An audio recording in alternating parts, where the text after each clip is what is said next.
Zone 3 podcast. Reggie, yes. Robert. Special guest. Our next guest needs no introduction. I've always wanted to say that. We're lucky enough to be joined by Kristan Harrington. Did I pronounce your name correctly? Absolutely. Good. Sure. And Bill Faulkner. So. It's Bill.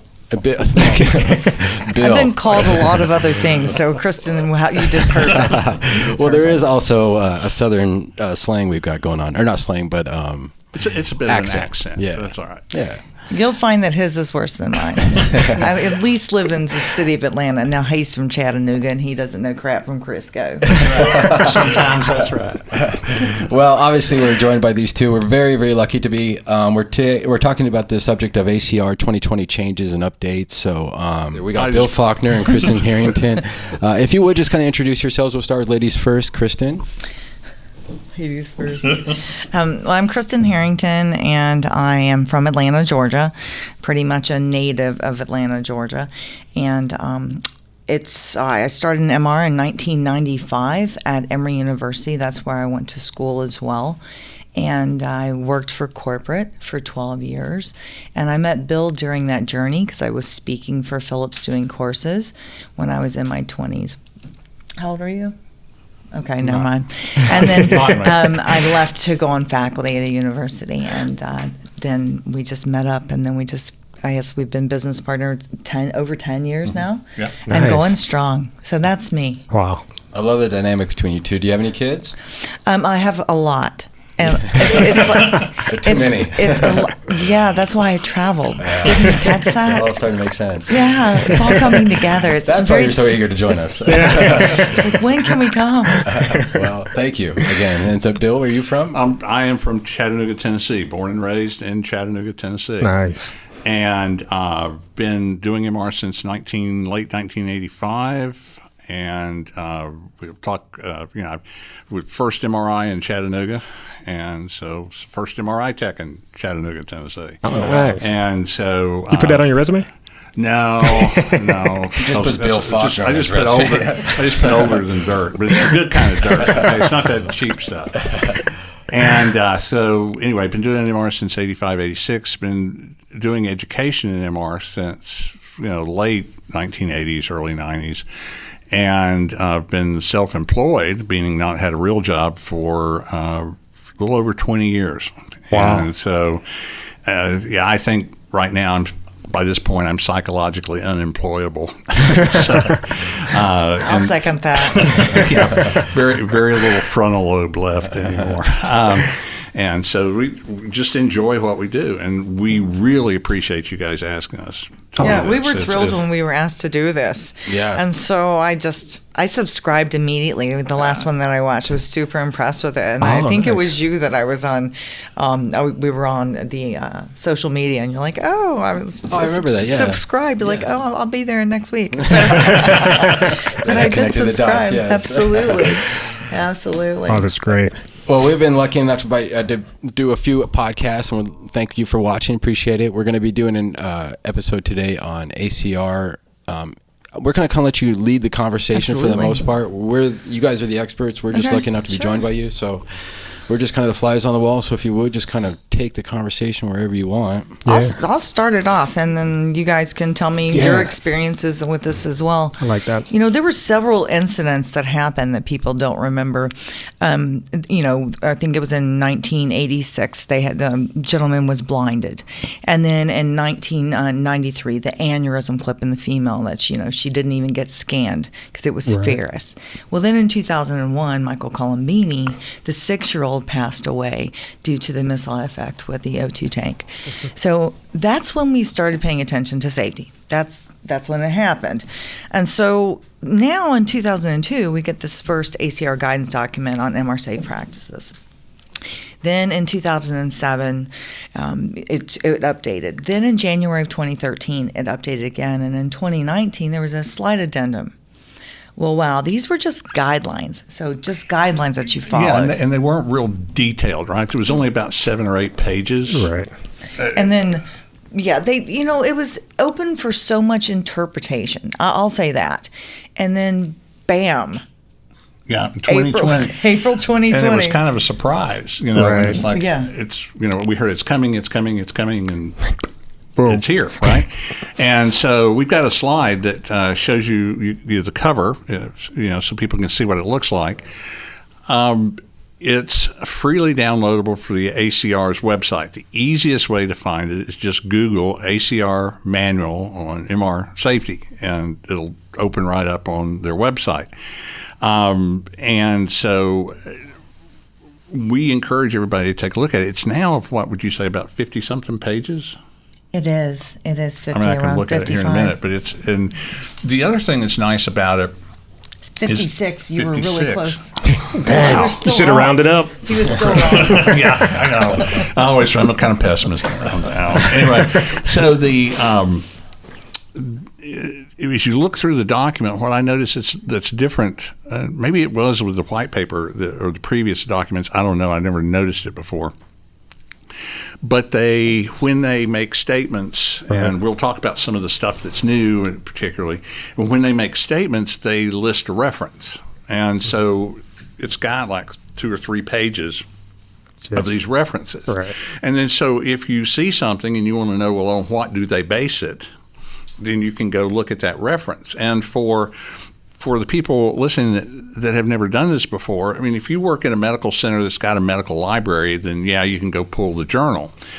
But there's a website called PubMed, one word, PUBMED, med.gov. Now, it used to be .com, but it's .gov. Now it's an NIH organization, and it catalogs all medical literature. Okay, so from all specialties, and it's very high quality information, in my opinion, historically. Right. So you can just go in and you can get the title, get the title of the paper. So you open up PubMed, paste that title in, and you'll at least get the abstract of the article. Nice. Okay. 99% you get the abstract. Sometimes if it's an editorial, they won't show you anything. It'll just direct you to the journal. Right. Well, then if you don't have subscription to the journal, which sometimes you can't see it, but sometimes some of the articles that they give you on the journal are free to download. So there's a lot of stuff out there. But at any rate, they've got the references, and so that's really neat to do, is to go look at the references and see where they get the information from. Where they got the information from. Right. Now, the other thing that is, I think, kind of a top level difference about this paper or this manual. Prior to the manual, the only term they used, or the only thing they addressed in terms of an MR safety organization, was the MR medical director, right? They always referred to the MR medical director. And every time they mentioned a radiologist, every time, if you look back at any of those guidelines, every time they mentioned a radiologist, they used the phrase level 2 personnel MR radiologist, right? They say that every time.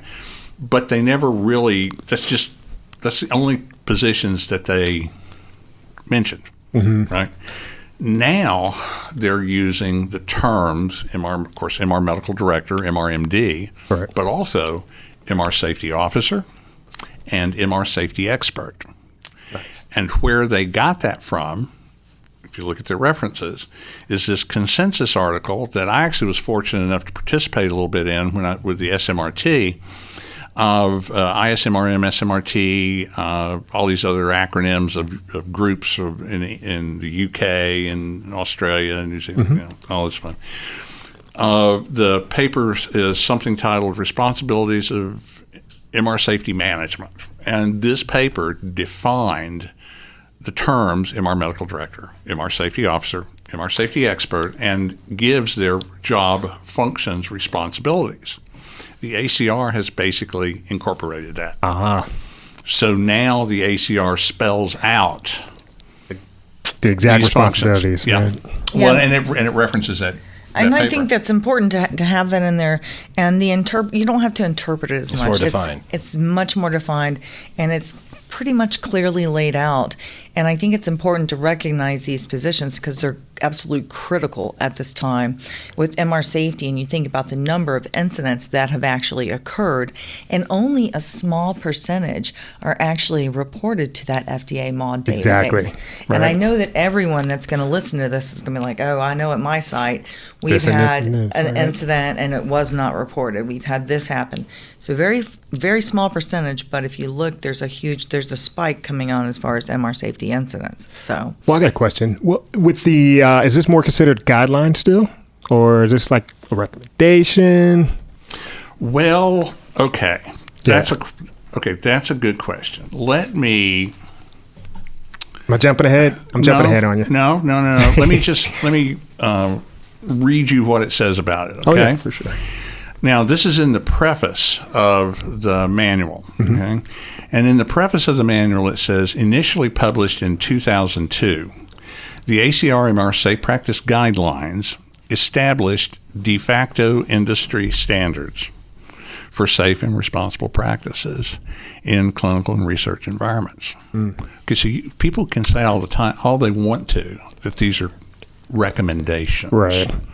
Okay, but the fact of the matter is, and I can tell you experience having served as expert witness in some legal cases. Okay, I didn't do a lot, but it's interesting as I'll get out. But the first thing plaintiffs, if it's an injury, like say due to a burn or something like that, the first thing the plaintiff's is going to have, the plaintiff's attorney is going to have, is the MR Safe Practice Guidelines. Now here it goes, but see, think about this for a second. Is your facility ACR accredited? Yep. Sure it is. Every time, right? Okay. It has to be, for insurance purposes, Reimbursement, right? Reimbursement, absolutely. So if you look at the ACR accrediting process, they also, part of that, and in fact, part of your annual physics inspection, the physicist comes in and he has to check off, do they have this, do they do this, do they do this, right? Do they do this, and so on, correct? Correct. Yep. Okay. And your radiologist signs it and attests that they, in fact, followed this. I've done this correct? stuff, right? Yeah. Right? So, yeah, go ahead and say it's a recommendation. Say it's a recommendation if you want to. Right. It's a recommendation if you don't want to have a whole lot of trouble. Right. Exactly. But no, it's not mandated, and that's a problem. I mean, Right. I really think that's a problem. Right. We don't do a good job of self-regulation. Okay. Medical errors. This was something that came out in the talk we were doing, or I forget what it was we were working on. But anyway, how many people? the airplane? Well, no, just the medical errors, medical errors in general. How many medical errors annually how many people die in the it's the U.S.? second leading cause, right? I've heard it's the second leading cause of death, probably so. How many? But it depends on what statistics you get. I mean, they range. It depends on who you listen to, right? Right. So we're talking about patients dying from medical errors. Can I tell them what the equivalent is? Due to Yeah, once? I mean, Okay. it's. But what would you think? Now, see, this is not going in having an appendectomy and you flip a clot and Right. like a complication or not an error. This is malpractice. It's an error. An error. It's an error, medication error. So how Are you many? asking how many, what's the numbers per year? Per year Yeah. in the just- U.S. Come on, throw it out there. This is fun for me. I'm really good at guessing how many jelly beans are in the jar, by the way. I'm going to say, I know I'm going to be way off. It's always way, and that's the trick. It's always way more than you think. I'm going to say $250,000. Okay. Ooh, I was going to go that high. I was going to say more like 100,000. Okay, I'm going to tell you. Yeah. It's the equivalent of a 737 aircraft going down every single day. What? And it is actually, Wow. Isn't that? That's crazy. actually, I want you around with the jelly bean jar because if you go by Medicare estimates, it's about $250,000. Wow. Dang, he's never wrong. Did I just win a free dinner? I mean, but there's some that are higher and some that are lower. Right. And I saw an article where some guy that's the head of some hospital association says, no, we think it's more, we're more comfortable with somebody else's numbers, which was still like 100-something thousand. It's like, we're more comfortable with that. We're comfortable with that? Okay, because, again, it's just kind of an expected thing. And so I heard a radiologist one time, or I heard a story of Manny Canal told me one time, and it's some legal case he was involved with, that a radiologist on the stand, well, people just get burned in MRI. It's a risk of MRI. No, it's not. No, it can be completely mitigated if truly, if you do things correctly. Right. Yeah. It's not a risk. So anyway, to your point, so first off, I think they established that this is de facto industry standards. And quite honestly, if your site is ACR accredited, and if you have a problem, you don't have to follow this. You're just going to have to justify why you're doing what you're doing. Exactly. Yep. Right. A good example of that is, if you think about the zones, if you truly cannot transfer a patient in zone 2, from a Ferris wheelchair to an MR conditional one, right? Then you just need to have your policies and procedures reflect that. We have to do it in zone 3, and this is the reason why. You don't just copy this manual and then say those are your policies and procedures. And there's lots of facilities. We do these site analysis and risk mitigations and try and help people with assessments. And a lot of times you have to be very creative with your different zones. So that's just one example, that you can think about. Just make sure what you're doing is reflected directly in those policies and procedures. They still, they still refer to it from a guideline standpoint still in the introductory part of the manual. It says the following ACR manual in MR safety is intended to be used as a template for MR facilities to follow in the development of safety programs. So to Kristan's point, if you can't do it because you just physically can't do it, but you can use this as a template. And so let me give you another example. I talked with a technologist called me the other day and said she had actually attended one of our MR safety officer courses. Oh, nice. So you take personal phone calls? Yes, all right, we're going to leave his phone number in the show notes. It's actually you can get it on the website. Oh, nice. Which by the way is T2STAR.com, right? Nice. And if you don't understand T2 Star, we have basic MR courses for you as well. But anyway, so she sent me an email actually, and I said, call me because it's too much to type on an email. So the problem was, and I think I told you about this, she was wanting to go back. They have a common control room for CT and MR, and you see this. It's not uncommon to have a common control room. Okay, so therefore the CT people are actually working in zone 3. Right? Right. Yeah, essentially. I mean, they are. Yeah. And so they need to be MR safety trained annually. Right. Okay. We've been to a lot of site audits where that's not the case. CT people do not have annual safety training. Okay. But they're in that control room and would help if an emergency happens, right?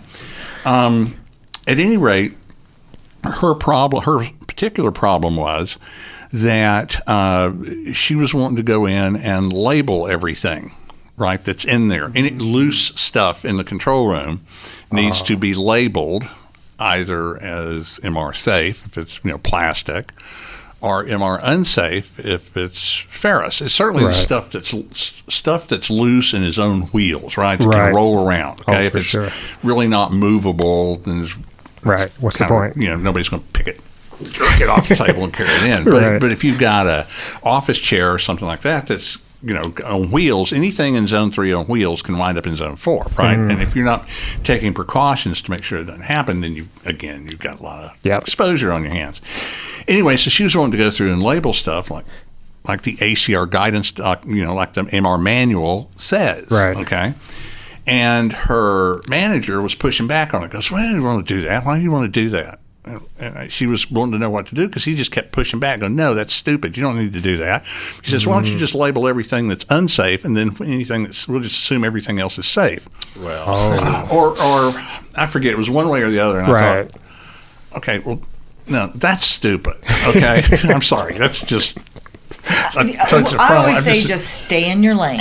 Right. Stay in your lane. That's a T-shirt. Yeah, right. So, right. So, anyway, I said, no, you're correct. And quite honestly, Joint Commission loves the sticker stuff. Right. But the ACR manual is very clear on that.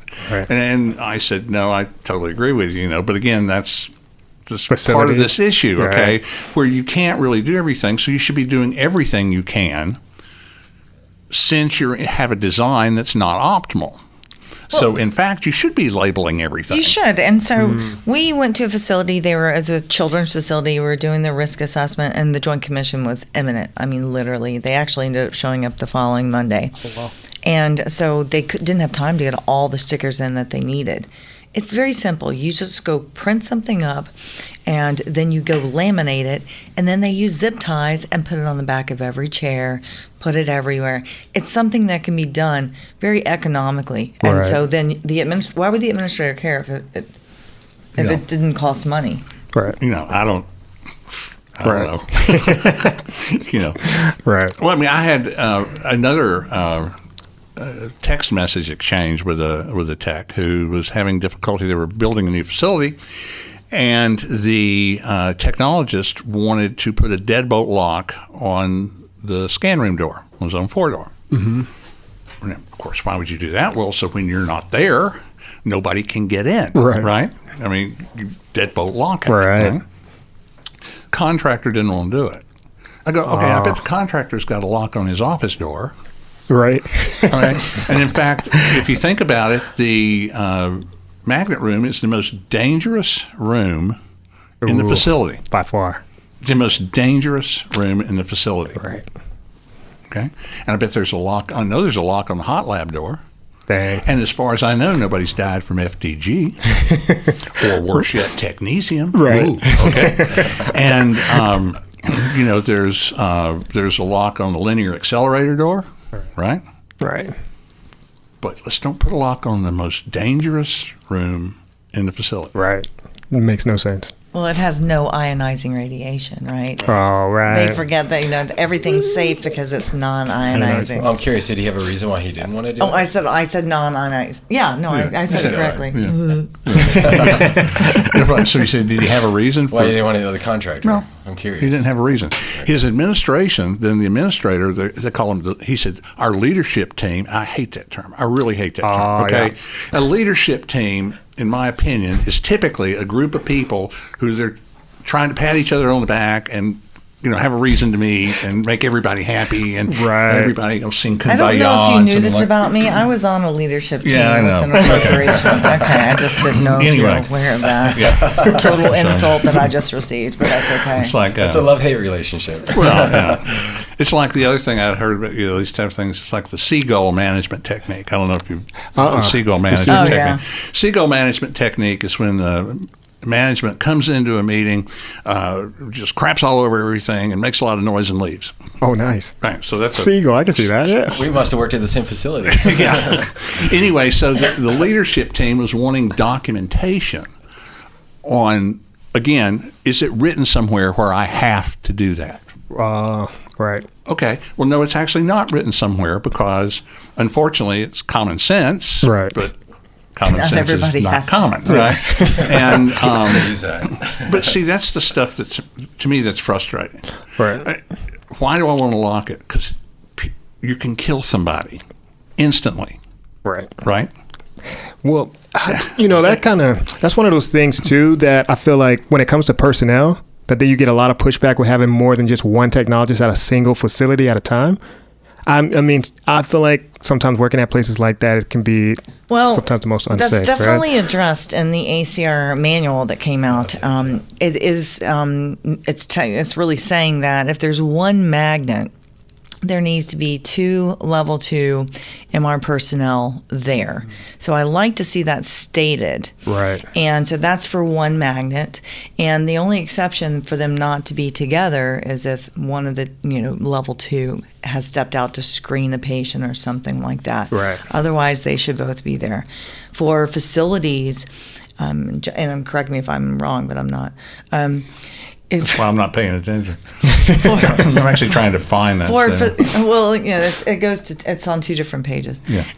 For facilities with 2 magnets, it says, okay, there has to be, when I say level 2, I have to clarify this and say level 2 does not have to be an MR technologist. It can be a patient care tech aide. Right. But they still have to be trained to level 2. And the reason I say that is because they're going to be swapping out coils. They're going to be patting the patient. Yeah. They're going to be making sure they've done their ferrous quarantine and they've gone through FM. They're hand in hand working together. So I have to make sure that, it's clear it doesn't have to be 2 MR technologists. Sometimes people take that wrong.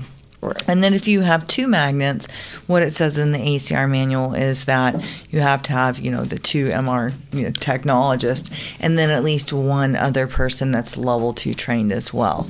So, to that point, this is on page 8 of the manual, and one of the things I've done is I've kind of marked it up, and I mark stuff that's like new and oh, nice. This is interesting wording though. If you look back at a lot of the guidance documents, it is recommended or should, right? They use the word should. Let me read you this. There will be. Oh. Okay. That's a change. So that's a huge change. If you read it, the words are much stronger. It's the first thing when we were talking about this. Wow. It says there will be. It's there more shall. definitive. Essentially. The wording is.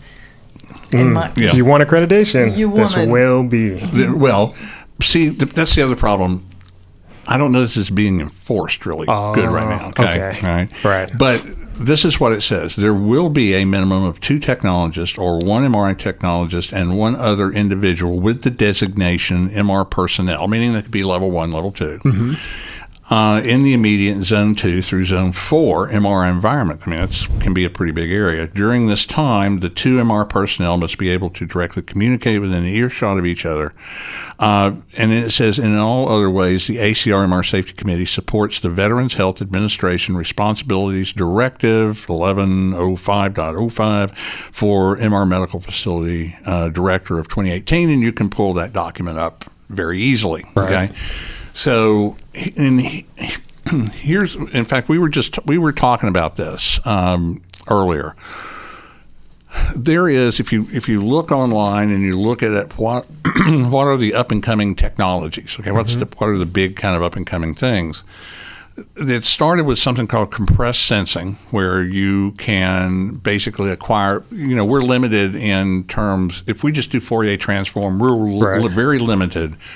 Restricted. We've got to have a certain amount of data. Right. If you leave out high frequency data, you lose edge detail. Right. If you leave out just amount of data in general, you increase noise, so you lose SNR. Okay. It's always a trade-off. We all know It's that. always been lunch. a trade-off, right? It's always been a trade-off: time, signal noise ratio, spatial resolution. Right. And as we go to newer and newer techniques, which get into more and this is going to come back to safety, believe it or not, it gets into more physiologic imaging, then we collect data faster. Okay, so but you can only go so fast, right? Because you're limited, because you got to fill case space. You got to have a certain amount of case space in order to submit it for Fourier transform. Okay, but what compressed sensing is, it's very similar to like JPEG compression, where basically you don't acquire you sparsely sample the data space, and then the reconstruction determines what's noise and what's signal. And when it originally came out, it started with mostly T2 weighted imaging, which is high contrast and therefore very easy to distinguish signal from noise, for edges and so on. For sure. Okay, well now they're moving into the artificial intelligence type technologies through something called deep learning, where they take raw data, if I understand it correctly, because obviously the vendors don't really tell you exactly how they do it, right? But several of the vendors are doing this. Here's the recipe. Here's how we do it. But they take the raw data and they feed this in, tens of thousands of cases into the software, and then the software learns, recognizes what's real, what's noise. And so now they can literally take stuff and just basically give it a noisy image or give it noisy raw data, high noise level, and then the reconstruction can take that out. literally take out the noise. Wow. Okay. And so you can pump up the spatial resolution, cut back on the number of averages, and so you parallel imaging, all that kind of stuff. Right.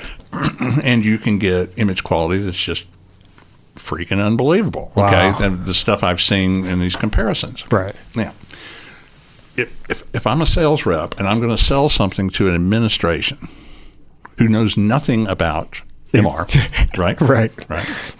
And tell them, well, you need to buy this upgrade because it's going to improve your image quality. Administrators go, Exactly. right? Because what? I'm not doing good image quality now. Looks. But if It's you working say now. you're going to have higher throughut because Right, it's lower going to be your a lot skin, shorter. That's the key. Right. And this is where he's looping back to safety. If Nye Now can, and I've seen other people on certain media sites that I monitor and stuff. Yeah. Talk about how, and it's true, if you want to relieve patient anxiety, one way to do it is to shorten the dang scan. I mean, Right. don't leave them up in the tube for 50, 60 minutes, right? Instead of a 15 series brain. I mean, it's kind of like we have a saying down south. It's like you can only look at a dead cat. So maybe that's a dead cat. Yeah, that's a dead cat. There's how ways you look at it. It's a We dead don't cat. say that in Atlanta. Right. That upsets my granddaughter. She heard me saying that on the phone the other day. I said, "Oh, no matter how many times you look at it, it's still a dead cat." Anyway, so this doctor who's a very radiologist, who's very confident radiologist, and definitely diagnosed something in about 4 or 5 series. Says that he really likes to push this for his organization because it gets the patients on and off the table, and we literally look between 20 and 30 minutes time slots. Now let's go to 20, 30. Now you got administration pushing it 20, 30-minute time slots. You're going to screen those patients Right. how and when? And think about it. When you start getting pushed to that, what's going to get cut? What is going to get cut? Right. Well, think about the two magnet model, and you've got one additional person, and both magnets are about to be flipped, and they've got 2 patients to do the verbal and interactive with, make sure they're changed. We'll talk about ferromagnetic detection. That is definitely now part of the ACR manual, which is a fantastic advancement. But that's increasing your risk in every way you look at it. And so one of the clients I've had early on, he's long since retired, was a doctor in Puerto Rico. It was actually in Bayamon, Puerto Rico. Oh, nice. Outside of San Juan. Yeah, it was. I had to go down there several times. It's just You had to? had to. You wanted to. Somebody had to do it. Somebody had to do it. he used to send me pictures, and I'm like, I lived in Cleveland, Ohio at the time. It's wrong, dude. Come on. So anyway, first thing I noticed when I went into his facility is he had a virtual buttload of techs in MRI. Right. Crap, they could do 30 patients in a day on a single scanner because that table was never. But the people getting the next one ready were getting the next one ready. Right. And then the tech that had just scanned that one walks that patient out while they're walking the other one in. Right. Right? So it can be done, but you've got to have competent people to do this so your safety doesn't get compromised. Yep. Right? Now, go ahead. Well, it sounds like you just need the appropriate staffing for something like that. Well, you do. You have to have proper staffing. And We've also heard, they call it the graveyard shift. What do we do in this situation? you get called in and you're the only one there and you're down in the basement, right? All right. We always recommend that, someone that's in X-ray or someone that's in CT, they be trained to level 2 to be someone that can, assist in the time of emergency or moving a patient or something like that. But they also have to be trained to a certain level. Right. And one way that our facility that we work at is compliant to that is just recently they've implemented a new policy where now 2 techs are called in instead of just 1 at night. There's a backup, which you would think is like, 2 people on call, but it actually makes things so much safer. And faster. I agree. So I'm still involved with the Children's Health Hospital in Atlanta, and have been for, I guess, going on 12 years. And when we get called in at night, then the nurse, she's level 2 trained radiology nurse, a doctor, and an MR tech that are all level 2. Goes very smoothly, very smoothly. One of the things also that people don't think about from a staffing standpoint, from a safety standpoint, came up on a webinar we were doing yesterday, actually. And it was for specifically level 2 training for radiologists. Now, for people listening, how can they get access to this webinar? Is it on your website? Well, this one... it's through Applied Radiology. Applied Radiology. Oh, nice. Most of the stuff... In fact, we're going to do a 8-hour MR safety workshop on... July 25th. July 25th. That's awesome. Okay. Nice. And it's through Applied Radiology. We will also have a link to it once the registration page and stuff like that's available.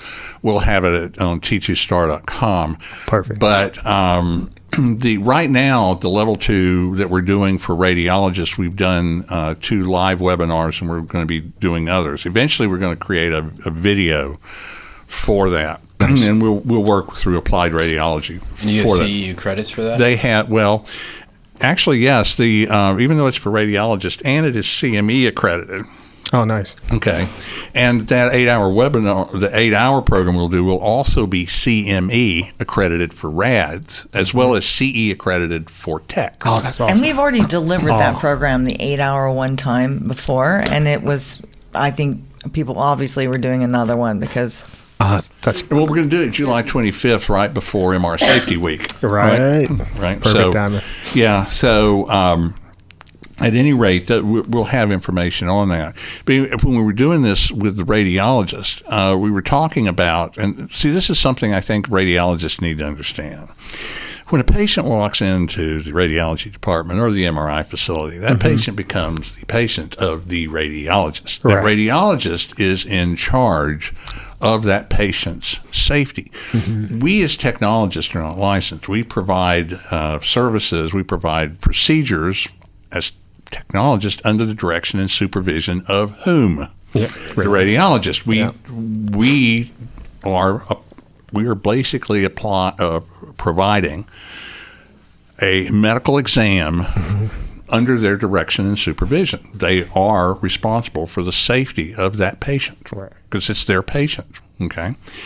Now, let's say that you've got a patient in the magnet who has some sort of a medical emergency. Okay, it does happen. Okay, now it can be contrast media related, or it can just be the Lord's calling them home. Okay, and they start going downhill. You can't. The ACR manual says that you, of course, get them out of the room, out of zone. You start CPR if needed, while moving them out of the room to a designated area, to a designated predetermined area for treatment. Okay. Now, if your table undocks. Okay. Hey, you're lucky. You're lucky. The table undocks. A single person can get somebody out of that room quickly. Seconds. Seconds. Okay. GE was the only one who used to have an undocking table. Siemens has now got an undocking table. But you can now save some money on a GE and buy a table that doesn't undock. Okay. I mean, so undocking tables are not necessarily everywhere, but if they are, you're cool. But what if you don't have an undocking table? Okay.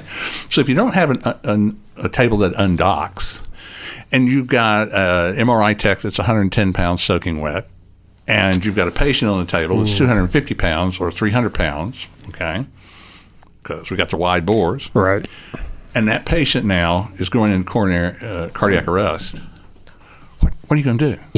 What are you going to do? You can't wait on transport to help you move the patient. And those superpowers, like where you're supposed to be able to lift a car when someone's trapped under. That doesn't really happen. That's not going to happen. But you got to get them out of there. And I will tell you that delay in care is the leading cause of losing a lawsuit when you have something like that happen. We went to one facility, And again, it was for a safety audit. And I said, when you're alone, because many times this is one of the biggest aspects when we talk to the MR techs, and they're cathartic about we need more staffing, we need more coverage, more people with us, because they're nervous about these things happening as well. Right. And I said, well, where's your code button? And she said, I don't know. And but she said, but here's our active shooter button. And I was like, you know where your active shooter button is, but you don't know where your code button is. So what I said to the radiologist was, do you know if your site practices, then they should practice mock codes. Right. All right. And there's several things about this. You should practice mock codes annually. At least. Right. And you should practice them in all types of staffing scenarios, right? All possible staffing scenarios. Right. And you should practice them where the facility, just like any other code, where the facility is going to respond. Okay? All parties involved. Right? All parties involved, because here's the important thing about that is, in fire, same thing for fire. What outside people need to understand is that when there's an emergency in MRI, the MRI people do not relinquish control of that environment. Right. Ever. Right? And under all... Exactly. Can you see how this is probably not done in most sites? Right. Right? Yeah. I mean, this is a... Mock codes should be... So, two of my boys are football players. Oh, nice. And, yeah, they're pretty cool. They're big. So anyway, no. Is that the bodyguards out there? Well, I'll go ahead and tell you my 14-year-old is 6'5" and 361 pounds, and he is a lineman. That's awesome. Yeah. He is the line. He's line man. So Line man. we have something as far as sports that it's muscle memory.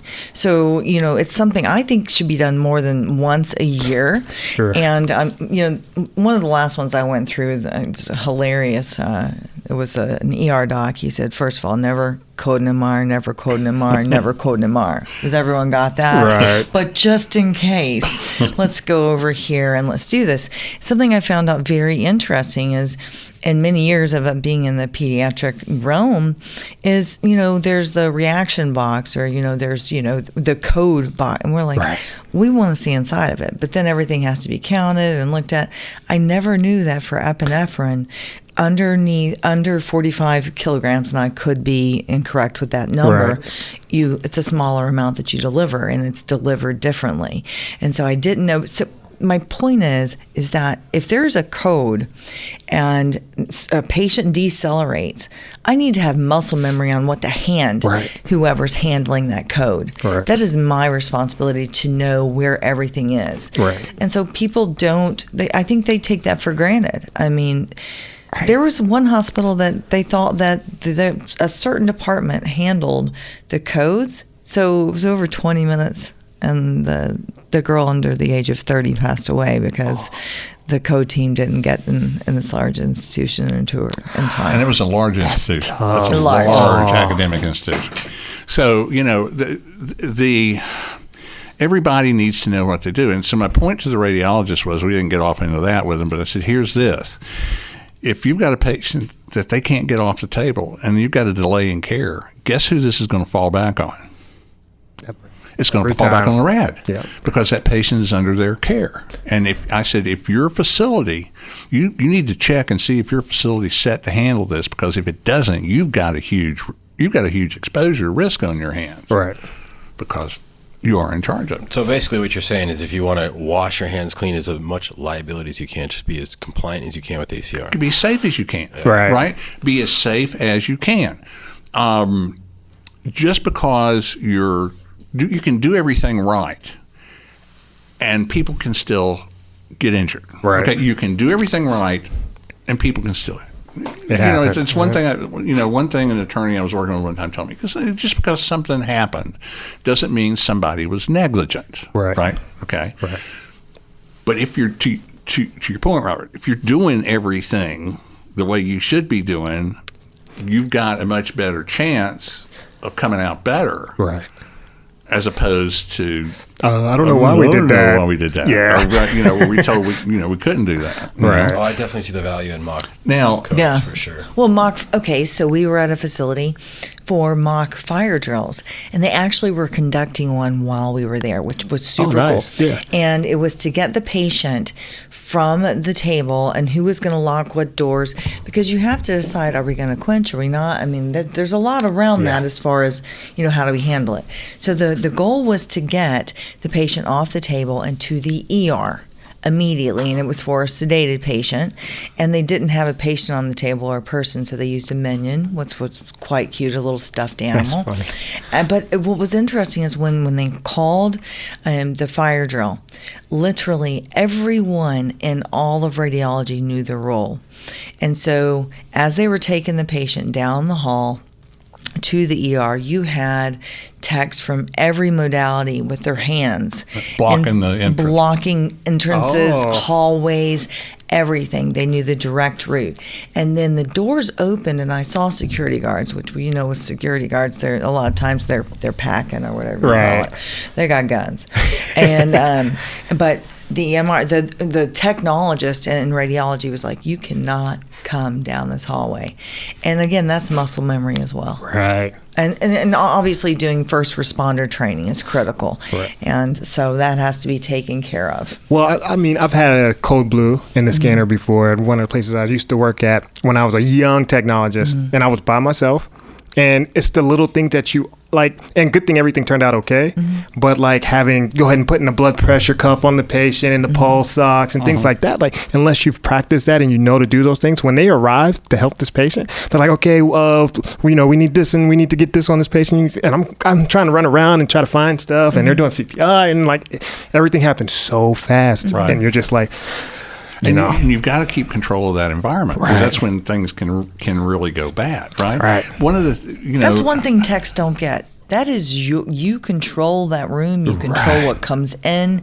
You are not going to get in trouble for being too safe. Right. You that's are not. That's one of the things that's really highlighted in the manual as well, is the control of the level 2 personnel on the MR environment and controlling what goes into that environment, and the Right. responsibility of testing everything that's going to go into that environment. The manual is much more definitive oh, I love that. on the testing part and control of the access of that, and it's under the control of level 2 personnel that's at great. all times. Okay, Right. It's always been in there, but it's just, in my opinion, it's a little more robust Right. this time. It's a bigger deal. Oh, it is. I think For so. sure. And I've had a code blue as well. It was on a patient who was a female under the age of 30. She was an outpatient, never been given IV contrast before, and she had a reaction, anaphylactic, and she went to ICU for the next 3 or 4 days. But we did lots of mock codes, and I really feel like that was really what made the difference in her treatment. And Well, you're just pointing. You do this, and you have to know what this is, Right. and where this is. Right. And so it just everyone needs to fall into a quick routine. Right. This is what we have to do. Choreography, pretty much. Right? Absolutely. one of my favorite quotes, and you just reminded me of it based on what we're talking about, it's very relevant, I think, is luck. Luck is what happens when preparation meets opportunity. I've heard so, that. Yeah. As long as you're prepared, when the opportunity comes to help save that patient, Yeah. Right. you've had the experience, you know what to do. Yeah. One of the other things, if you don't mind, is because it reminded me of it when you're talking about, again, changes to the manual, and we're talking about cutting back as it comes to staffing, deals with screening. So we brought some slides. I know I've got. If you'll skip the one that's that one and just go to the next one, okay? We'll just leave it that one there for a minute. So the ACR used to have this screening form that came with the guidance document. Right. And it was like an appendix to a guidance document, and it was mediocre at best. Yeah. Okay, I never saw anybody use it. Right. Right. Okay, it wasn't very detailed. This one is massively different. So ACR has their own screening form. And actually, yes, and it's outside of the document. And in fact, in the document, they say it's available online. Actually, and you can, again, easily find it on the the website where the manual lives, if you look down through there it says screening form, and you can click on the screening form, and you'll get this. And where once it was 2 pages, it is now, I believe, 6 or 7. It's 6 pages. Wow. Okay. But there's some really interesting portions that are now included. And one being almost an entire page that's about the technologist. Did you check for these, different things?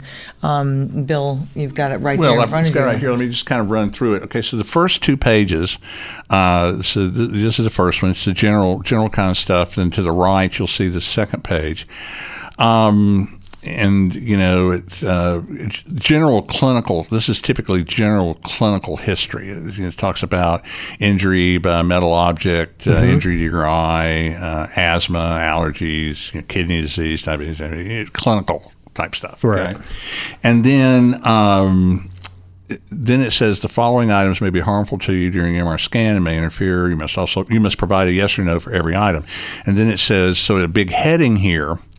And it says, indicate if you currently have or ever had any of the following. And it's got surgically implanted medical devices. So then it goes through the section here with the section of surgically medical devices. Okay, now we can go ahead to the next one.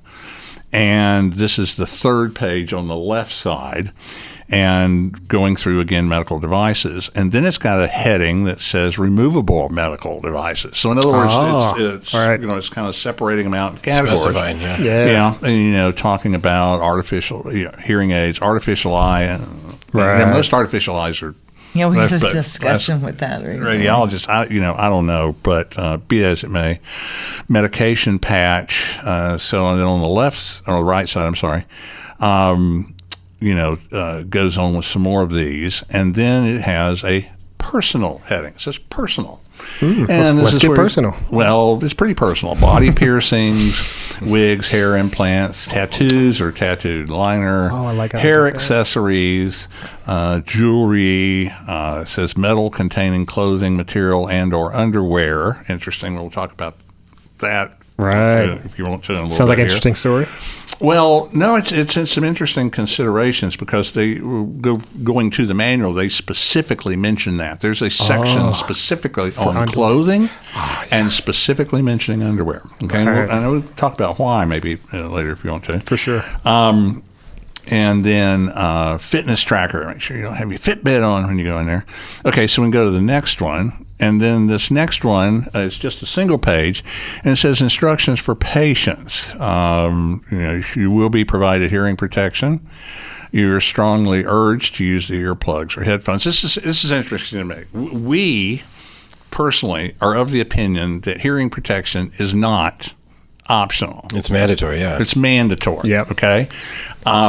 You can't. I'm a handgun hobbyist. So I've got indoor gun range. Mm-hmm. I can't go and shoot if I don't wear hearing protection. Right. They won't let me. I can't go to the airport. Well, I can and say, I don't want to go through that metal detector. Right. They're going to be like, that's fine. You're not going to fly. Yeah. Right. So this shouldn't be. That's the one thing about this manual that kind of surprises me. It's like surprises me too. It should, But then you just refer back to the FDA and the IEC, which clear. And if you don't know what IEC, it's the International Electrotechnical Commission. They both say for A-weighted root mean square RMS systems that are capable of exceeding 99 decibels must provide appropriate hearing protection. And I'm not going to get into physics like he did earlier, but EPI falls, diffusion falls around 110. Right. So, and then we're reaching 130 sometimes, right? Well, it's close. Could be close. It could. Right. Now, painful acoustic trauma is at 140, and all clinical, vendors are limited to that. So, but you have to provide. We recommend 25 to 30 decibels reduction, and so I don't like the way. No offense to the ACR. I don't like the way it's worded for hearing protection. But if you just go back to what the FDA guidelines are and what the IC says, then... And what the equipment vendor tells you in its user manual, and its instructions for use. Right. You want to get yourself in trouble in a lawsuit? Don't follow the instructions for use that the vendor provided you. Right. Okay? Right. Why did you choose not to follow their instructions? Okay. So again, I don't get the hearing thing, but they do say that if it's for every any research sequence not FDA approved, you must provide hearing protection. Okay, what about the others? I don't get it. Anyway, so it goes through the stuff for the patient to remove, okay, and then the patient to sign that I've read and understand how contents is formed. The next page is one of my favorites, okay? This is safety screening for MR procedures for MR office use only, okay? So this is for the techs or whoever's doing whatever level 2 person is doing the screening. That's a whole nother subject. Who should screen, right? Okay, right. But so you basically got to know what you're asking if you're screening somebody. This is not checking a box. This is an investigation. In fact, when I started MR in 1985, we referred to it as interviewing the patient. That's what we called it. We didn't say screen the patient. It was interview the patient because we sat down and we interviewed the patient. Right. Okay? In an interview room, probably too, right? Yeah. Well, we had a private little dressing room where you could sit down, look at the patient, and talk to them. Right. Because if you've done an MR long enough, you can look at somebody and you go, you're not telling me the truth. Right. What? Oh, you don't get that question, dude. Right. Right. I just remember one guy on the screening form, because we would always ask, when was your last menstrual cycle? Again, looking at pregnancy, and that was kind of a roundabout way of, might you be pregnant? It was kind of a double check for it. At any rate, this one guy wrote Yamaha. Who had last menstrual cycle, he wrote Yamaha. And I looked at it and I said, and I thought, was he being? And he wasn't. He was serious. And I said, Yamaha. What? He goes, yeah, I was wondering why you wanted to know what type of cycle I had. And I said, well, there's some Harley people here, and I'm just curious. Okay, I'm just going to say this is mine and Bill's opinion. We have several opinions. I'm sure you can tell. Is that you should also verbally ask the patient, is there anything on you or in you that you were not born with? And that's kind of part of that hard stop, the zone 4 that they've also was the full stop final check. Yeah. I think it should be asked earlier. Well, we do. We do. Yeah. But we also do that last. But that's a really good question to ask somebody. Because people will say, let's say they have an implant or device that's no longer functioning. They're not using it anymore. And I would think, why mention it? Because, I wouldn't think that. But most people think, why even mention that? Because it's not functioning in my body anymore. But asking them that verbally, they'll be like, I do have this pump that was used this. And then you got to know. Right. We at our hospital, we do a lot of transplants, and sometimes they'll put temporary pacemakers in, and sometimes they'll leave those leads in afterwards. And people sometimes might forget because they don't have the pacemaker. Oh, it was taken out, and we'll check X-ray, and almost every time they'll have leads. Yeah. Any time a pacemaker is a pacemaker is going to have a lead in the heart. It's going to have not an epicardial, but one in the heart. Right. There's I was told there's 10% mortality for explanting a lead because it's screwed down in the myocardium with a little corkscrew, and you just don't jerk it out. Hold on, put your foot on it, pull it out. They just don't do that, so they're always going to leave it. So, to that point, if you look on this hazard checklist, it says, and see, this is for the MR personnel to be checking off. So, and this is like your full stop and final check. It says, do you have a pulse oximetry device, EKG pads, leads, endotracheal, Swan scans, extraventricular device, arterial lines reducer, Foley with a temperature sensor, which, people go, oh, okay. No, it's a wire, anything that's metallic, if I didn't provide it and it's not part of the scan, it ain't going in. Right. It's ridiculous. It doesn't serve any purpose. Rectal probes, esophageal probe, so on and so forth. This making, the tech. And if yes, explain it. And then it says, if any level 2 personnel checklist items are answered yes, this should be brought to the attention of the covering MR physician. And then there is a checkbox for yes or no for a patient screened with ferromagnetic detector. I like that. So let's say we don't have it. So these are all checked no. And then so something happens. It's like, I mean, Right. Obviously, I think if a site didn't feel necessary to use ferromagnetic detection, then they're probably, I'm going to guess that their screening is a little light on the light side as well. Right. Likely. For sure. Right. Just guessing. And then there's an EGFR indicator for contrast, and that would be dependent on the policies, of the MD. And then cleared by the technologist and the radiologist, assuming radiologist clearance is provided. I like the addition of this checklist. Yeah. Because I think now you've got a screening form that, has got, good, is well organized. And I do like that last page, especially. Then going back to what you asked for, okay, so we're going to get anybody on and off the table every 20 minutes, right? So you turn around top. Right. And the other thing, as far as the screening, one change in the ACR manual for pediatric, the older population of pediatric patients, one in level 2 should be done with the parents present, and then the other one should be done without the parents. And I'll tell you that's because a lot of kids will get a lot of, for example, piercings, things that Chance of pregnancy. Anything, Mm-hmm. and so just to make it, you create that rapport. That's a big change. I mean, that was not in the previous. Right. Another previous was not. It was unconscious patients was definitely in the guidance document that we had, but now it's much more clearly stated. And I have to zoom because I have 2 pairs of glasses here. Sorry, don't say a word. So it actually says if you can't get a reliable history now that you have to do, or you don't have a CT, you don't have MRs, you don't have recent X-rays, that now they're saying that plain film radiography should include the head and neck, chest, abdomen, pelvis, and upper arms and thighs. If there are obvious post-traumatic changes to the distal extremities, those regions should also undergo plain film radiography prior to MR exposure.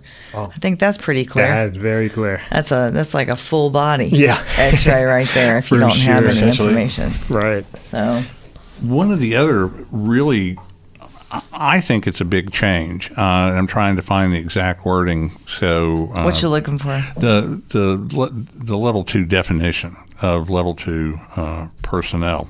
And we'll definitely put some hot links into the show notes so you guys have access to, Bill and his website and some of the upcoming events, and definitely this document. Just ways for you guys to kind of get through it a little bit easier for those listening. Yeah, we'll give you, we'll provide it for you. Anyway, so somewhere in this document, it says for level 2 personnel, and it gives examples. Right. And the level 2 personnel are to have annual safety training. Oh, okay. Right.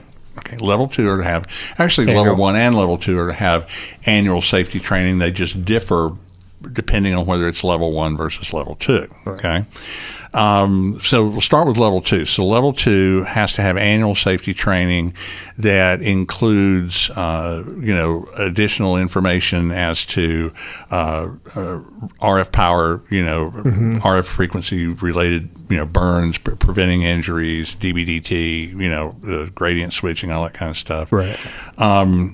And then it says examples of level 2 personnel include, of course, the technologist, but the radiologist. Oh, and radiologist nurses as well. Yeah, if nice. you've got, if you have MR or radiology nurses. So it specifically says radiologists are level 2 personnel, and level 2 personnel are to have annual safety training.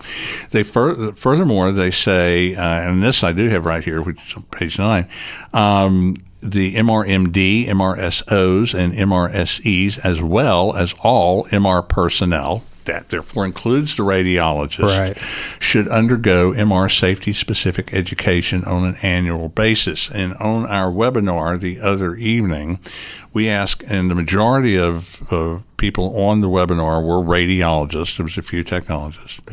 And we asked a question. A poll question Of the audience. Are the radiologists who provide MR services at your facility, in other words, the guys and gals that cover MRI, are they required to have annual MR safety training? There was one. No? We did one Thursday, and then we did the same radiologist training on yesterday, and one answer 0%. The yes. Like never been trained? No, they don't undergo annual training. Oh, 100% was, not a single one was yes. 65%, I believe it was no, meaning, no, they don't. Right. And the others were not sure. Wow. Well, it used to be assumed prior to this manual coming out that if you were a radiologist, you were level 2 trained. Right. Which we all know that there's not a lot of safety questions on the boards. Right. And so now this is a really nice addition. And when radiologists, we have radiologists in our MR safety officer courses because it's also for MRMDs. They always say, I had no idea. And I want every radiologist that reads MR to come to this course or to do this. Correct. And so they really don't understand the risk and that how much they're liable for. And so I think it's fantastic that they're doing these trainings now, and they're saying that because they are level 2, they How need often that do you guys training. do those webinars? A lot. Yeah, I mean, they just, That's awesome. frequently, like I said. We're doing 2 more radiologists in August through Applied Radiology. Again, technologists are also on there. We've also had radiology administrators. Right. And so they want us to give them dates, and we're going to do them, we believe, again on a Thursday evening and then on a Saturday morning, just to give people the option. Yeah. Yeah, that'll be helpful. Go to week. Pick your date and time. You want to eat. You're an evening person or you're Right. a morning person. And we figured that we'll do that in the later evening. So California people, and then we're going to do the early morning. So and on Saturday so you can get out, relatively out of the way. Correct. But a lot of the people were Pacific time zone that were in that. Most of the people yesterday morning, which was 6:30 on 6. Trust me, I felt it 6:30. 6:30 a.m. when most of the people were from the West Coast. Yeah. I think there were only 2 East Coasters on there, and there was a lot of people. Yeah. So I think it's they're much more clear on the in this document of the responsibilities for the radiologist. Okay. Bill, you were talking about how that webinar you just had, and surprisingly you had a lot of people from California that were listening. Right. Even in the early morning, Right. So that was kind of surprising to me.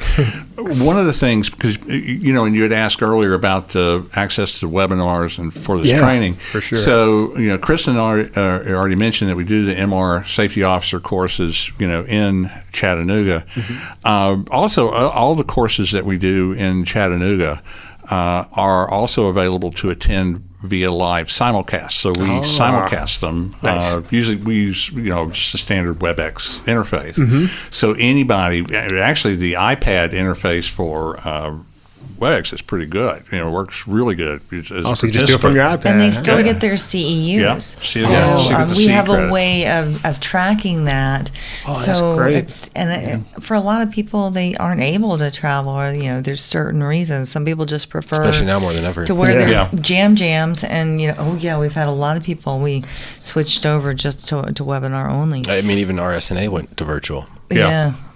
So but now we're in Chattanooga. It's loosening back up, and so and the people still like alive. Like to be in a classroom setting, Right. but before and even after all this, we always offer the ability to attend live. Right from your home. Now, for those that didn't, some years ago, we actually got introduced to the folks at Applied Radiology through Dr. Frank Shellock.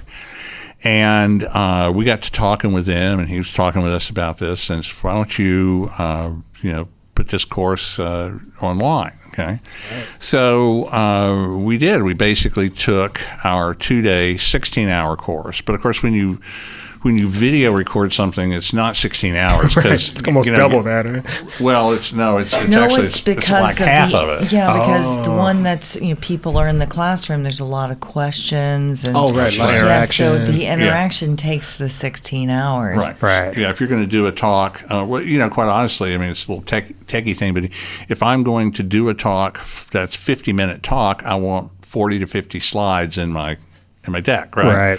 But if I'm going to record a talk that's an hour, I need about 110 or so more because it just goes faster, right? Yeah. Talk to a vet here. Yeah. Right. So anyway, it's I think it's 10 hours total. Credit for the number of video modules that are in it. Nice. But the neat thing about the Applied Radiology MRMD, MRSO online course is that the purchase of that course is really a subscription for a year. So you can access any of that as many times as you want over the course of a year. So you've got, in terms of get your credit, I mean, you've got to do a post-test. Right. But you can do the post-test anytime, in that year time period, but then you can go back and review the material. So that's the benefit of an online program as opposed to, a live course or something like that. Right. So for both technologists and radiologists, there's a lot of stuff out there. Plenty of stuff. I just think it needs to be more required. I think they'll need to require it more. I think they will. I think there's going to be a change, but it's going to take change takes time and adoption, and facilities have to adopt that. But I think that once everybody reads this ACR manual on safety, I think that over time we're definitely going to see an increase. Many times Bill and I go to facilities, and the last person we see is a radiologist. Would you not agree? Well, sometimes we've gone and we've not seen them. Oh, really? Oh, absolutely. Yeah. We've actually done site audits where the radiologist just doesn't have time to meet with us. And we're there for like 4 days, and we invite them to every meeting. And they're just like, I'm busy. Yeah. No, they see us and they're like scatter. They're like, I've got a procedure. That's what we hear all. I've got a procedure. That's how online dating's been for me. Okay, so we're to get back to the ACR manual. Mostly, we're talking about. You kind of mentioned clothing, underwear. You mentioned earlier. If you want to kind of dive into that, so to speak. First off, the ACR guidance document now talks about changing clothing, that all patients should change out of street clothes to to facility provided clothing. Oh, that's great. Our they clearly state that. Our preference for clothing is a hospital gown with no snaps and scrub pants, preferably no pockets. Right. Okay, because the scrub pants help with the skin-to-skin contact prevention. Right. From finger touching a thigh or thigh to thigh. Thigh to thigh. So I like the scrub pants idea. And then they also specifically mention underwear. When the article of clothing, they say when the article of clothing was in the volume of the RF transmit coil. Okay, because there are numerous reports, and we have them in our course and everything, several examples of clothing that has invisible microfibers, right? And this is real common now. Very common. In fact, you can go in our one of our presentations. I've got this clip of a lady's underwear that was off of Amazon.com, and I knew what I was wanting to put in the slide because I'd seen it, and so I had copied it was same day shipping, right? We had 4.5 stars. 8-pack color may vary. They can actually be here tomorrow, and they're hipster style. Right. They really are. You can change that, though. Yeah. So they had. So I was putting that in the slide, and I was working on my iPad. I think at the time, my wife walks by and she goes, "What are you doing?" I go, "Oh, research." I swear. Right, I swear. It's research. But anyway, the tag on it, the thing says Hanes hipster microfiber hipster panties or something like that, but it says microfiber. It says it, okay? Right. And then there's all these others, cool comfort, they and it's very, very common. And the ACR in the manual specifically says that you can't go by the tag on the clothing, because mentioned in the manual, it says the FTC, Federal Trade Commission, allows clothing manufacturers a 5% error in the makeup in the fabric. So you change 5% with certain materials, and that could create a problem in MRI. And then, of course, you've got all this microfiber stuff, and we recommend some sort of a sign in the dressing room that says, you'll be asked you're going to be changing clothes. Right. And we think people that call to schedule the patient should tell them, you're going to have to change clothes. Right. Right. So don't tell them to wear something comfortable. You're going to have to change clothes. Exactly.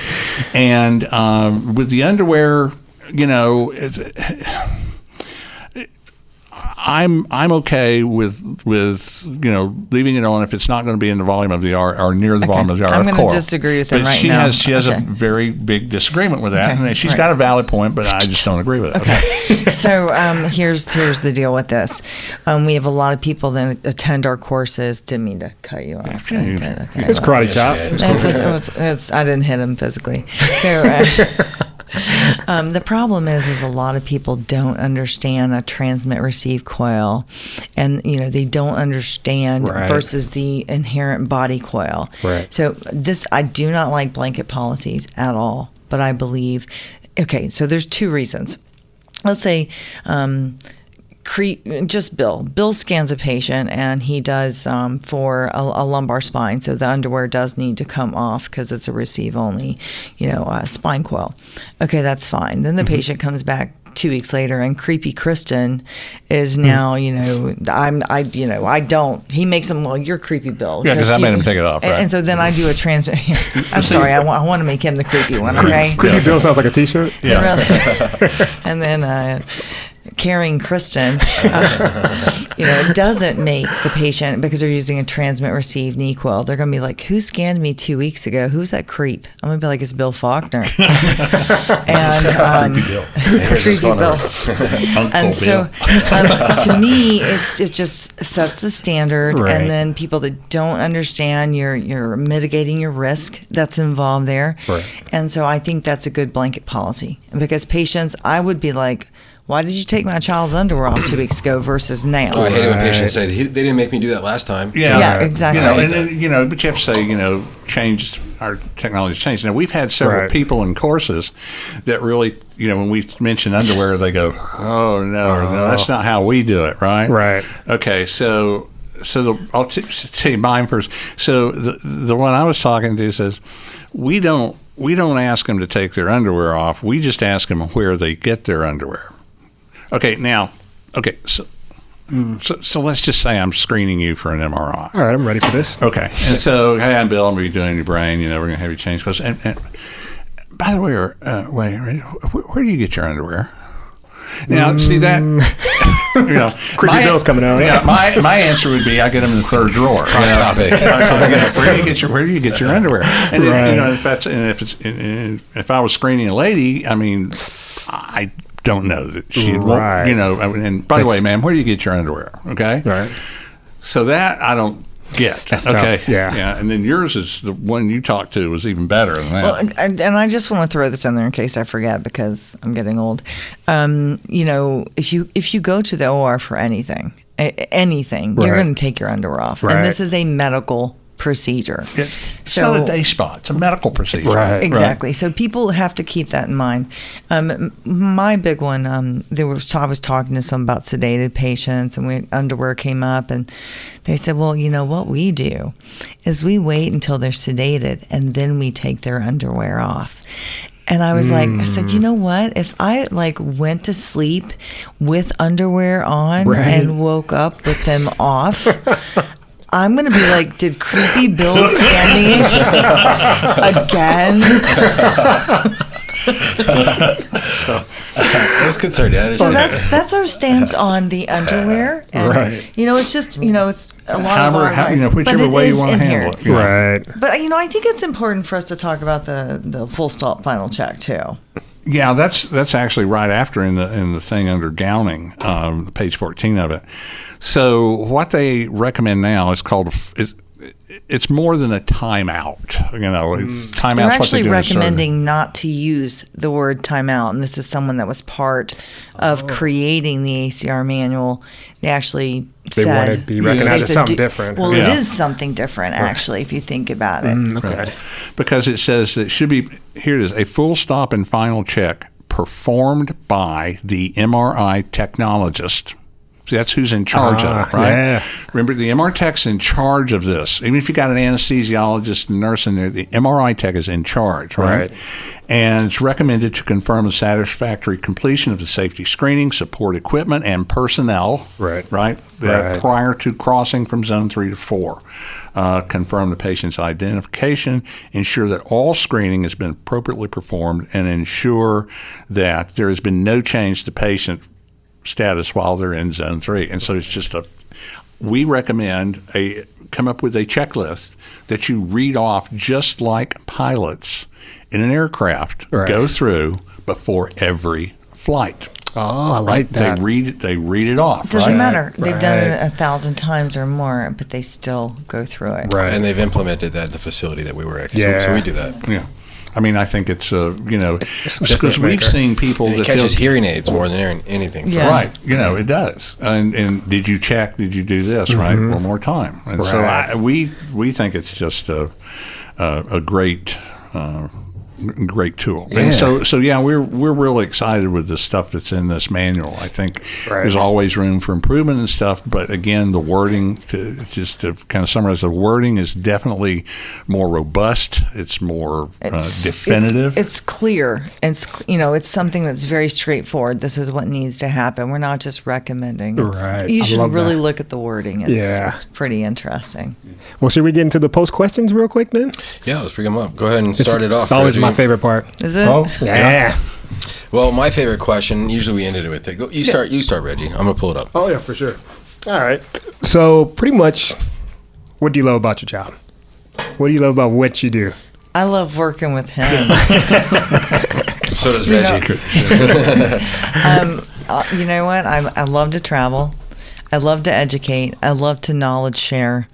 And we have found Bill and I really had to redefine ourselves when this whole COVID thing came out. It was like I was kind of nervous for 2 days. I was kind of like, But then we've just done that. We've adapted, and actually we've spread a lot of knowledge that we didn't know that we could do in different ways. Right. And constantly trying to push ourselves to figure out other ways to educate people and to spread the word. I find that to be very fulfilling as far as the job. And he's just a great sidekick. You better say something nice about me. Well, yeah, I do enjoy working with Kristan, obviously. For me, it was always when I was a scanning tech, it was always fulfilling for me to have done an exam and go home and know that I helped someone, right? That what I did today, made a meaningful difference in somebody's life. Right. So now that, I'm basically doing, education, consulting, when somebody emails me and says, like, for example, I get it more from a registry review standpoint. I passed the registry. Thanks. Right. Couldn't have done it without you. Thanks. That makes me feel really good. Not gonna lie, you helped me pass my registry. Oh, okay. So thank you. Well, it's and actually. It's kind of interesting because that course is designed as a registry prep course. Now we do, an MR safety officer course. That's an entirely different thing. I think it's not that I don't dislike one course versus the other. It's just two different things, right? The MR registry course is just a prep course. It's like you need to memorize this. Here's what to expect. And here's what to expect. For the MR safety officer course, MRMD stuff, it's more like helping people get a grip on these concepts so that then they, you have to know how to apply this stuff. It's like it's a concept and an application of it. because there's no application on the registry exam. That's right. Right. But the MR Safety Officer course, we really enjoy having the people in the class that tell us about what they do. We learn from them. Right. And then it's just a really nice networking kind of a course thing, and that one's just like a totally different. That's not any kind of a prep course or anything like that. It's really how to, the knowledge you need and what do you need and concepts you need to understand. Right. A lot of light switches just going off. Yeah, huh? and I like to do that. I like to really trigger. I think trigger another concept. thing, other than Bill, is that every time, it doesn't matter how many times I see, for example, Dr. Shellock or Dr. Canal or anyone else, even when we have our students in our classrooms, I always learn something. Right. And a lot of the things that we speak on, we're like, we heard this from a technologist. We heard from a technologist, is there anything on you or in you? And so we use that all the time. And so I think that being learning, the knowledge sharing is both ways. Right. And so, and I think that's a mistake that a lot of techs make. I've had somebody one time tell me, do you have for any advanced course? I go, well, I don't know, it depends on what your definition of advanced course is. Right. And I said, well, no. She goes, well, I know the basics. I'm thinking, when you think you know something, that's really kind of a dangerous place. You put yourself in a position where you're not learning. Right. I saw somebody one time, literally saw somebody at the end of it was a conference where they had a different code number for every speaker, right? And so at the end of the conference, you go out, it's Northwest Imaging Forums, you go out and you hand them your sheet, so that's how they get your credits. All right. And there was one of them that was blank. And the guy that was running the Northwest Imaging Forums, Roger, Free Market Times, said to this lady, he said, you were in there. You left a number off. And he said, you were in there? And she goes, yeah, I just didn't write it down because I didn't learn anything. I'm thinking, how can you not learn something from somebody? I don't get that. Right. I was like, well, sometimes you do have to hear it a certain type of way, because I'm that type of learner. well, but I'm just saying there's always something to pick up. Yeah, for sure. like, I don't want to wear that outfit ever in my entire life, or that's really bad lipstick color. You're going to learn something. Right. Well, I guess another question we would ask is, what other profession besides what you're doing now would you see yourself in? You mentioned earlier you saw yourself growing up as being a magician. Well, yeah, no, that was and actually, quite honestly, I did music for a long time. Oh, nice. I used to do back before I had to get a real job, and as I was in early days in X-ray, so do rhythm guitar, 5-string banjo, and I actually worked with some guys doing some studio work. So there was a time that I thought, I'd probably want to do that, but I'm actually turned out to be probably better at MR, obviously, than I am at music. So not bad, I don't suck, but it's kind of... they're kind of really similar, though, right? Well, Make your own kind of music. Bad and sucking, he's, right. It's just, She's quick. She's quick. So, but no, I think, that at one point in time, but quite honestly... You're not going to know my answer. I think I might. Attorney interests me.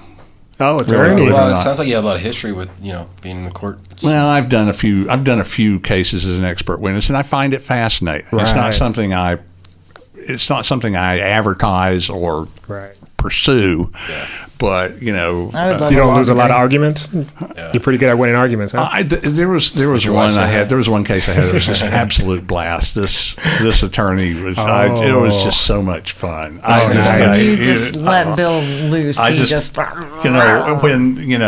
awesome. Given the right time, this one was really good. It was really enjoyable. I always think there's three philosophies. I like to understand business, science, and law. And so I would love a law degree. Right. And then you don't tell anybody. You walk in as a blonde into the room and you tell them that you pick up trash at the stadium afterwards. And then who's totally full of junk and not telling you the truth because you got more information in your brain, but you don't tell them. Right. But can I tell you what you do not know the answer to this. Oh, okay. You want to take a guess? No.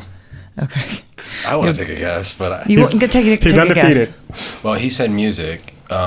Is it an art form of some sort? No. Imagine you're artistic. I was going to say I was gonna say fashion designer. Boy, you missed that jelly bean jar. Dang it. I was fashion designer.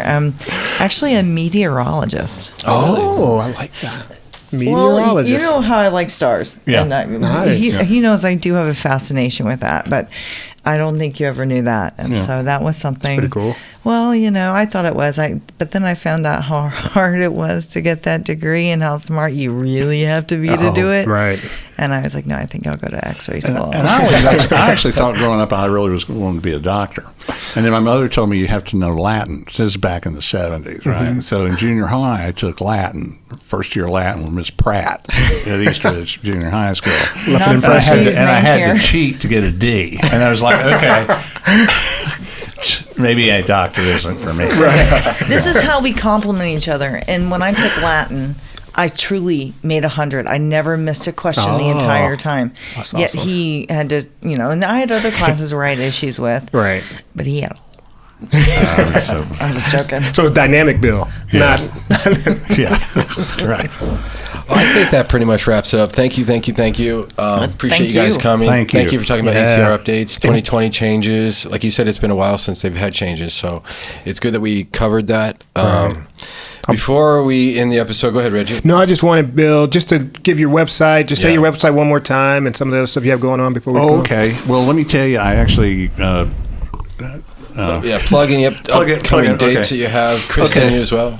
well, We wrote it down together. So, first of all, the website is www.t2starstar.com. Okay. you have to spell it out.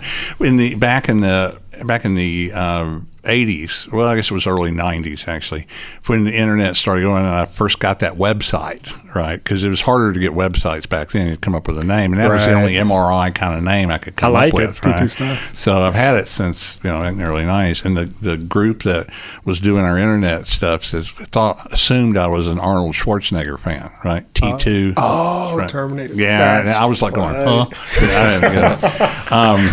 And my license plate says Tesla. Okay? Everyone thinks that he's like I've had that in the since car. 1986. Okay, so my license plate says Tesla, and I've had been going down the road, and these skinheads right by me go, Tesla, 9-inch nails, and go, Yeah, right? okay. well, he's got smooth jazz going in the car.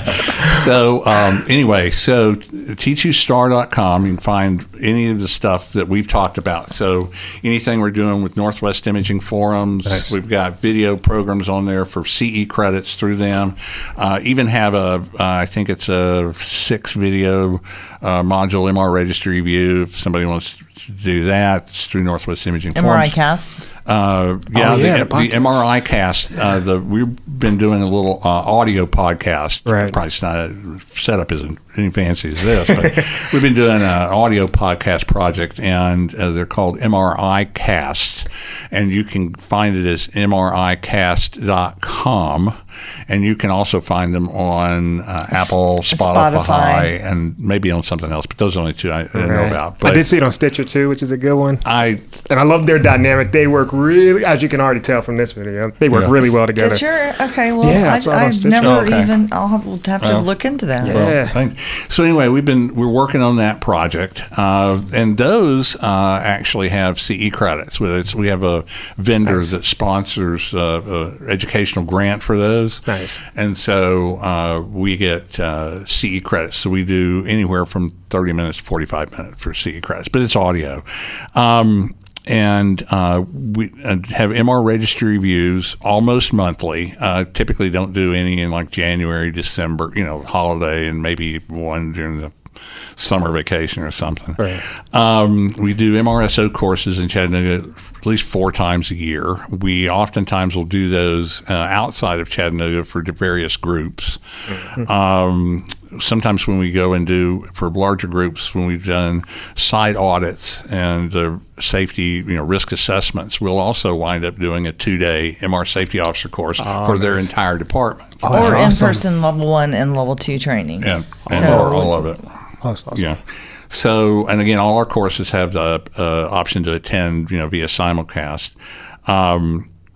and mentioned the videos and stuff like that and risk assessment. So that's basically. And You the guys sound links busy. on the website, they'll take you to Applied Radiology. They'll take you to Northwest Imaging Forum. So perfect. it's not like you have to like search it out beyond the website. So And then it's we've pretty- definitely put a T2 star link so you guys can get there from underneath the video. For Well, sure. thank you Okay. so Well, much, thank you. Reggie. No, That's no great. problem. Yeah, we'll put links. Check out the podcast. Reggie and I have listened to it. It's awesome. Yeah, We it's appreciate great. it. I listen to my commute to work every day. Yeah. So keep bringing those episodes out. Yeah, for Thank you sure. for watching. Thank you for listening. Subscribe to these guys. Subscribe to us. We're the MRI guys, Reggie and Robert and Reggie. We got I like that Bill one and better. Kristen. Thank you again for coming. And I think that's it. Yeah. Right? Zone Pleasure. 3 podcast. We're out. We're out. All right. Appreciate All it. right. Thank you. you.